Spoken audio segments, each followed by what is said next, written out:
Hello friends, आपण straight line lecture continue करतोय. त्या स्ट्रेट लाईनमध्ये काही इम्पॉर्टंट फॉर्म्युले आपले बाकी अजून. त्यातला थर्ड नंबरचा प्रॉब्लेम जो आहे, जो प्रॉब्लेम आपल्याला घ्यायचा आहे, या फॉर्म्युल्यावर घ्यायचा आहे. Slope point form y minus y1 is equal to m x minus x1. Last व्हिडिओमध्ये आपण हा फॉर्म्युला बघितलेला होता, तोच फॉर्म्युला परत लिहिलेला आहे. आणि दोन महत्त्वाचे फॉर्म्युले इथे येतात.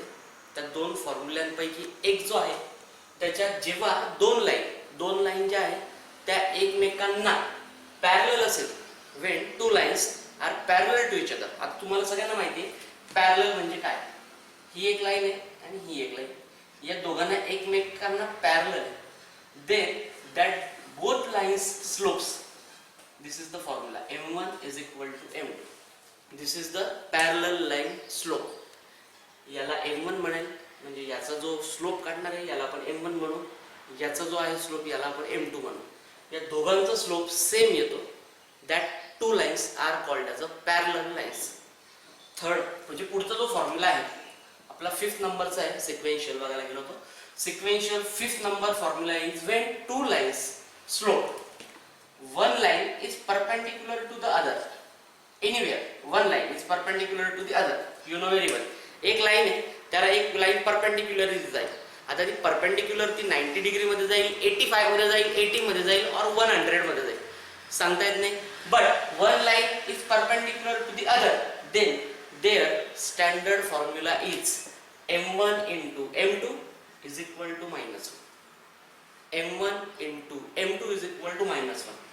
याच्यावर प्रॉब्लेम येतातच 100%. m1 into m2 is equal to -1 and this is the two parallel lines. m1 is equal to m2. So these two formula are important for next topic. So third problem is find the equation of line of slope -3/2. Slope दिला आहे -3/2 and passing through the points. You know very well when points are given to you, that is the x1 and y1. This is the points x1, y1. First we solve this problem. Given data, problem 3. given data पहिले मी लिहून घेतो. Given data असा आहे, m दिलेला आहे, given m is -3/2 and points x1 and y1, that's 2 - 3. When slope and points are given to you, then use this formula. See, y minus y1 is equal to m x minus x1. That formula name is slope point formula, that is form, slope point form. Y minus y1 is equal to m means slope, x minus x1. आपल्याला standard लाईनचं equation मिळणार आहे. Standard लाईनचं equation बघा, y आणि x ला कधीच value टाकायची नाही, ते पॉइंट्स नाही तुमचे. ती स्टँडर्ड लाईन तयार होणार आहे ax + by + c ला. मग आपण उरलेल्या व्हॅल्यू कुठे टाकणार आहे, या याच्यामध्ये टाकणार आहे. बघा मग आता x1 y1 दिलाय, तुम्हाला माहिती आहे x1 y1 काय, हा y जसाच्या तसा राहील, मायनस y1 ची व्हॅल्यू, हे बघा ही y1 ची value -3 is equal to m आहे इथे -3/2, x as it is minus, हे क्रॉस साइन केलं, याचा अर्थ काय, व्हॅल्यू टाकायची नाही, तो तिथे कॅरी फॉरवर्ड राहील, तुम्हाला इक्वेशन मिळणार आहे. त्यामुळे x आणि y ची व्हॅल्यू पुटअप करायची नाही. x1 ची व्हॅल्यू आहे 2. मग आता काय करायचं, this 2 is multiply left hand side. So 2y plus 3 minus plus is equal to -3 as it is, and x minus 2 is there. So 2 multiply both parameters. So 2y plus 6, 2y 2 into 3 6 is equal to -3 into x -3x minus plus -3 into -2 6. So write down in a standard form of line ax plus by plus c. 3x shift on left hand side, that is 3x minus होता, इकडे येताना plus होईल. 2y as it is no problem, plus 6 as it is, 6 इकडे आला म्हणजे minus 6 is equal to 0. 6 get cancel, remaining answer is 3x plus 2y is equal to 0. इथे constant आला नाहीये, इथे म्हणायचं which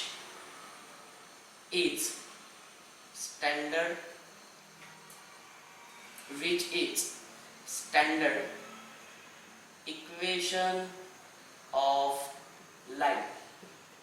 This is the first problem answer.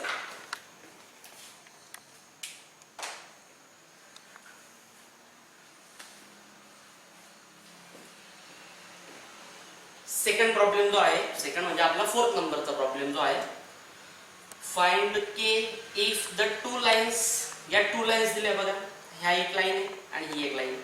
kx minus 6y is equal to 9, 6x plus 5y is equal to 13 are perpendicular to each other. You know very well the formula when two lines are perpendicular to each other, m1 m2 is equal to minus 1. You know very well. So problem 4, first given data, that is the line equation आपण लिहून घेऊ, त्यांचा slope पहिले काढून घेऊ. First line कोणती तुमची बघा, फर्स्ट लाइन इथे लिहितोय मी. First line is kx minus 6y is equal to 9. This is the first line. See, kx minus 6y is equal to 9. तो 9 इकडे घेतो मी. So kx minus 6y and minus 9 is equal to 0. This line compare with standard equation of line, that is ax plus by plus c is equal to 0. You know very well, a is equal to k, b is equal to minus 6 and c is equal to minus 9. So m1 म्हणजे m slope, पहिल्या लाईनचा slope काय येणार आपला, that is called as m1 minus a upon b. माहिती तुम्हाला coefficient of x upon coefficient of y म्हणजे minus a ची व्हॅल्यू बघा ना, k अपॉन b ची व्हॅल्यू तुमची मायनस 6, म्हणजे किती आलं ते k by 6. हा आला तुमचा पहिला आला m1 k by 6, first m1 आला. पहिल्या लाईनचा स्लोप आला m1. सेकंड लाईन बघा, सेकंड लाईनचा स्लोप मी त्याच वेने फाइंड आउट करतोय. सेकंड लाईनचं इक्वेशन आहे 6x plus 5y is equal to 30. 30 shift on left hand side, so 6x plus 5y minus 13 is equal to 0. Again this one line when you compare with this standard line equation, so you know very well ax plus by plus c is equal to 0. A value is 6, b value is 5 and c value is minus 13. So m2 is equal to minus a upon b. What is the value? A value is 6 and b value is 5. That is your m2.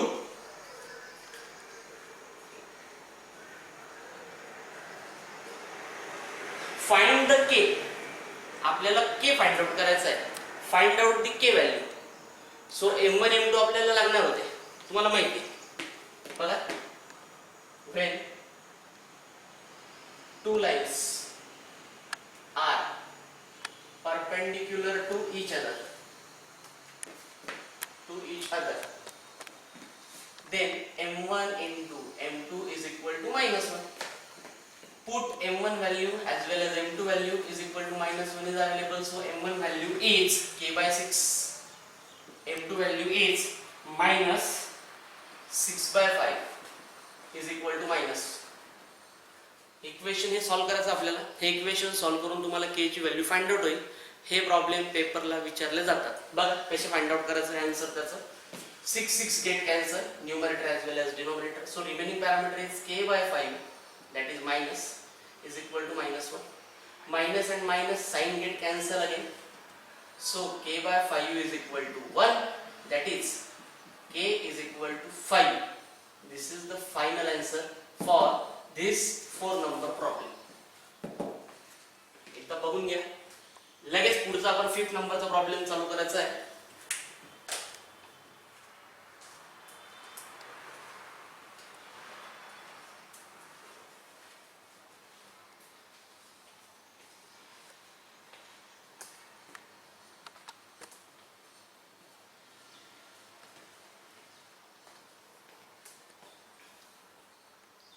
बघा 5th नंबरचा problem तसाच आहे, थोडासा वेगळा pattern आहे.